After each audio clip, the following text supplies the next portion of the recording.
हरे कृष्णा, राधे राधे। मैं आपकी सौम्य किशोरी आ गई हूँ आपके IAM सौम्य किशोरी पेज पर आज फिर एक नए कदम, एक नए विचार के साथ। आज की कहानी इस सब्जेक्ट के ऊपर है कि जिंदगी में एक पल का क्या महत्व है।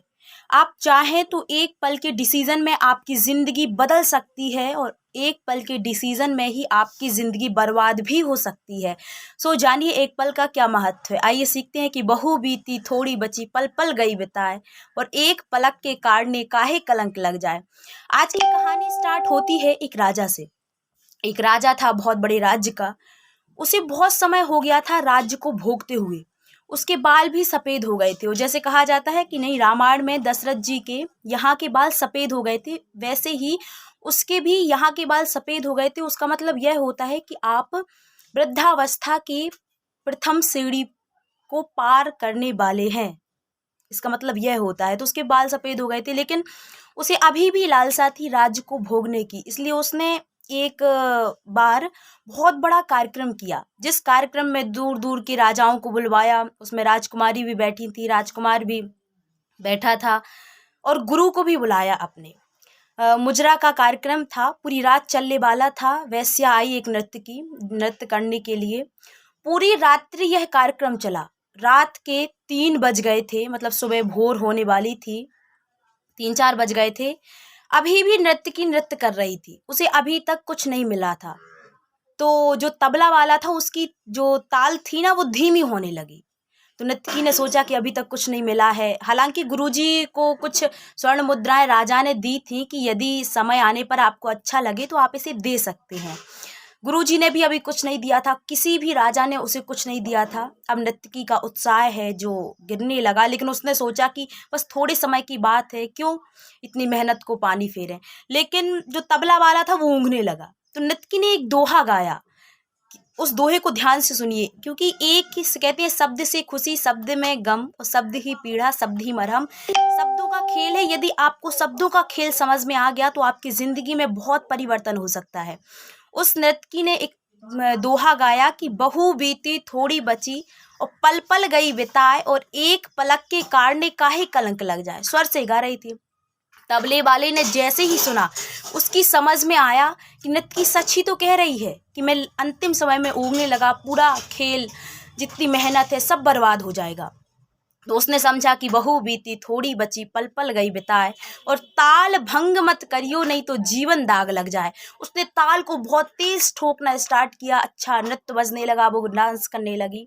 उस नर्तकी ने फिर से यही दोहा गाया। अब गुरुजी ने सोचा, गुरुजी ने पूरी स्वर्ण मुद्राएं जितनी गुरुजी के पास थी और थी, सारी स्वर्ण मुद्राएं नर्तकी के चरणों में रख दी और हाथ जोड़कर प्रणाम कर किया। अब इसने फिर वही दोहा गाया। राजकुमारी आई, राजकुमारी ने अपना जो 9 लखा हार था वह नर्तकी के चरणों में समर्पित कर दिया। उसने फिर यही दोहा गाया नर्तकी ने। तो राजकुमार आया, राजकुमार ने अपना जो मुकुट था नर्तकी के चरणों में समर्पित कर दिया और उसे प्रणाम करके अपने सिंहासन पर बैठ गए। वो फिर ही यह दोहा गाने वाली थी, तुरंत राजा ने टोका कि वैश्या हो कि सब कुछ लूट लिया है, अब क्या लूटना चाहती हो? सबको लूट लिया तुमने, तुम करना क्या चाहती हो? गुरुजी की आंखों में आंसू आ गए। बोले राजन, इसको वेश्या मत कहिए, ये हमारी गुरु है, इसने हमें सिखाया है। राजा ने कहा, गुरुजी आखिरकार इसने आपको क्या सिखा दिया? तो गुरुजी बोले कि इसने पूरी जिंदगी मुझे दी है। आप क्या सिखाने की, क्या देने की बात कर रहे हैं? पूरी जिंदगी ही इसने मुझे दी है। आपके कहने पर मैं यहाँ आया, पूरा जीवन मैंने सन्यासियों के जैसे व्यतीत किया और अंतिम समय में मैं वृद्धावस्था को पार करने वाला हूँ। अंतिम समय में मैं इस मुजरा को देख करके अपना पूरा जीवन नष्ट कर रहा था। मैंने इसके दोहे को समझा कि बहु बीती थोड़ी बची, पल पल गई बिताए और दृष्टि भंग मत करियो वरना जीवन दाग लग जाए। और गुरुजी राधे कृष्णा करके जाने ही वाले थे, इतने में राजकुमारी आई। राजकुमारी ने कहा कि गुरुजी आपने सच ही कहा, यह आपकी गुरु है, यह हमारी भी गुरु है, इसने पूरा जीवन मुझे दिया है। राजा चौंक गया। राजा ने कहा, बेटी कैसे इसने आपको जीवन दिया है? बोले, पिताजी आज मैं आपके महावत के साथ में भागने वाली थी, क्योंकि देखिए मेरी उम्र क्या हो चली है, आपको कुछ सूझ ही नहीं रहा है, आप मेरा विवाह भी नहीं करवा रहे हैं। मैंने सोचा आप क्या पता करवाते हैं कि नहीं, कब करवाएंगे विवाह, तो मैं आज शाम को भागने वाली थी, लेकिन मैंने इसके एक दोहे से सोचा कि बहू बीती थोड़ी बची और पल पल गई बिताए, और चरित्र भंग मत करियो वरना जीवन दाग लग जाए। आप मेरा विवाह करवाएंगे आज नहीं तो कल, थोड़ा और, मैंने इतना सारा वेट किया है तो थोड़ा और वेट कर लेती हूँ। मैंने इस डिसीजन को कैंसिल कर दिया। तुरंत राजकुमार आया। राजकुमार ने कहा, दीदी आपने सच ही कहा, ये हमारी भी गुरु है, इसने मुझे पितृ हत्या से बचा दिया। राजा चौंक गए, कैसी पितृ हत्या? बोले कि पिताजी आपकी उम्र हो चली है, आप अभी तक मुझे राजा नहीं बना रहे हैं। मैंने सोचा मेरी भी उम्र निकल जाएगी, मैं कब राज भोगूंगा, और इसलिए मैं आज रात को आपके सैनिकों से मिलकर आपका मर्डर करने वाला था, आपकी हत्या करने वाला था, लेकिन मैंने सोचा कि आज नहीं तो कल आप मुझे, राज्य मेरा ही है और अभी भी मुझे क्या कष्ट है, इसलिए मैंने अपने डिसीज़न को कैंसल कर दिया। इसकी एक दोहे से मैंने यह मतलब निकाला कि बहू बीती थोड़ी बची और पल पल गई बिताए, और पितृ हत्या मत करियो वरना जीवन दाग लग जाए। इस छोटे से दोहे पर कितना असर पड़ा।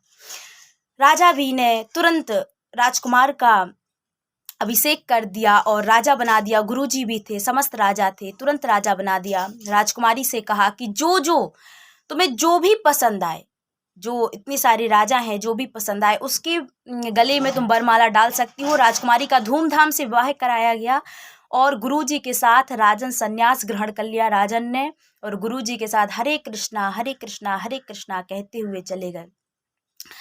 अब वेश्या ने सोचा, उस नर्तकी ने, कि मैंने भी अपना पूरा जीवन बर्बाद कर दिया। 84,99,999 योनियों के बाद हमें 84,000 वाली चाबी, 84,000 लाख वाली चाबी मिलती है एक मनुष्य योनि, उसको भी हम भोग विलासिता में नष्ट कर देते हैं। इसलिए उसने भी संन्यास ग्रहण कर लिया उस वैश्या ने, और भगवान के चरणों में अपना जीवन समर्पित कर दिया। कहने की बात यही है, छोटी सी कहानी है लेकिन सिखाती है कि ना जाने वो कौन सा पल होगा जो पल आपको आपकी सफलता तक पहुंचा देगा और आपका लक्ष्य आपके कदम चूमेगा। लेकिन मैं आपको सावधान करना चाहती हूं कि बहू बीती थोड़ी बची और पल पल गई बिताए, और हिम्मत मत हारना वरना एक लक्ष्य आपका सपना ही रह जाएगा। जीवन में आप संघर्ष करते रहिए, प्रयास करते रहिए और बढ़ाते रहिए हमारे साथ एक कदम। इसी के साथ मैं आपकी सौम्य किशोरी आपसे विदा लेती हूँ और अंत में यही कहना चाहूँगी कि हमारे पसीने की हर बूंद को मोती सा चमकाएंगे। माँ तू सपने बड़े दिखाना, उसे पूरा करके हम दिखाएंगे। हरे कृष्णा, राधे राधे।